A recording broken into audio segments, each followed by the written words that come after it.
ರಾಜ್ಯದಲ್ಲಿ ಯಾವುದೇ ಸಂಪುಟ ವಿಸ್ತರಣೆ ನಡೆಯಲ್ಲ ಅಂತ ಸಿಎಂ ಸ್ಪಷ್ಟಪಡಿಸಿದ್ದಾರೆ. ಕ್ಯಾಬಿನೆಟ್ ವಿಸ್ತರಣೆಯ ಬಗ್ಗೆ ಸಿಎಂ ಸಿದ್ದರಾಮಯ್ಯ ಕ್ಲಾರಿಫೈ ಮಾಡಿದ್ದಾರೆ. ನಾವು ಕ್ಯಾಬಿನೆಟ್ ವಿಸ್ತರಣೆ ಮಾಡ್ತಾ ಇಲ್ಲ ಅಂತ ಅಂದಿದ್ದಾರೆ.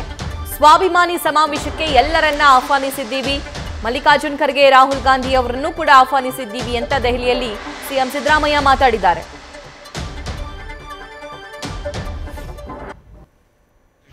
ಕ್ಯಾಬಿನೆಟ್ ಎಕ್ಸ್ಪೆನ್ಷನ್ ಚರ್ಚೆ ನೀವೇ ಬರ್ತಿರೋದು, ನೀವು ಉತ್ತರ ಕೊಡಿ.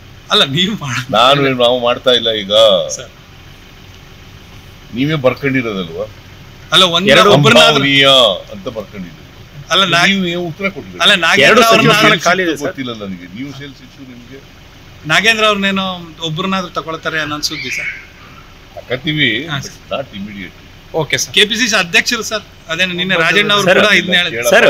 ಟಿಜಿ ಅಬ್ರಹಂ ವಿಚಾರದಲ್ಲಿ ನಾನೆಲ್ಲ ಪಾರ್ಟಿ ಪ್ರದೇಶ ಕಾಂಗ್ರೆಸ್ ಸಮಿತಿ ಮತ್ತು ಸ್ವಾಭಿಮಾನಿಗಳ ಒಕ್ಕೂಟ ಸಂಯುಕ್ತ ಆಶ್ರಯದಲ್ಲಿ ಸ್ವಾಭಿಮಾನಿಗಳ ಸಮಾವೇಶ ಮಾಡ್ತಾರೆ.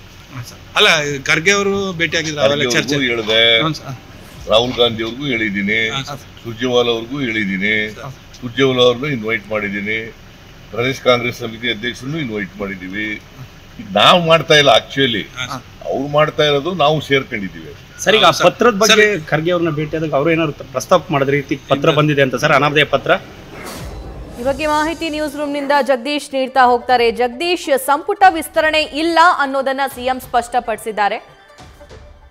ದೆಹಲಿಗೆ ಭೇಟಿ ನೀಡಿದ್ರು ಸಿಎಂ ಸಿದ್ದರಾಮಯ್ಯ ಅವರು. ಇವತ್ತು ಹೈಕಮಾಂಡ್ ನಾಯಕರನ್ನ ಭೇಟಿ ಮಾಡಿದ್ರು, ಪ್ರಧಾನಿ ನರೇಂದ್ರ ಮೋದಿ ಅವರನ್ನ ಭೇಟಿ ಮಾಡಿದ್ರು. ಇದೇ ಸಮಯದಲ್ಲೂ ಸಮಾವೇಶಕ್ಕೆ ಗ್ರೀನ್ ಸಿಗ್ನಲ್ ತಗೊಂಡ್ರು, ಪರ್ಮಿಷನ್ನ ತಗೊಂಡ್ರು. ಹಾಸನದಲ್ಲಿ ಆಗುವಂತಹ ಅಹಿಂದ ಸಮಾವೇಶಕ್ಕೆ, ಗ್ಯಾರಂಟಿ ಸಮಾವೇಶಕ್ಕೆ ರಾಹುಲ್ ಗಾಂಧಿ ಅವರು ಅಸ್ತು ಅಂದಿದ್ದಾರಂತೆ, ಗ್ರೀನ್ ಸಿಗ್ನಲ್ ಕೊಟ್ಟಿದ್ದಾರೆ. ಆ ಎಲ್ಲ ಗುಡ್ ನ್ಯೂಸ್ ನೊಂದಿಗೆ ರಾಜ್ಯಕ್ಕೆ ವಾಪಸ್ ಆಗ್ತಾ ಇದ್ರು. ಈ ಸಂದರ್ಭದಲ್ಲಿ ಸಂಪುಟ ವಿಸ್ತರಣೆ ಇಲ್ಲ ಅನ್ನೋದು ಕ್ಲಾರಿಫೈ ಮಾಡಿದ್ದಾರೆ.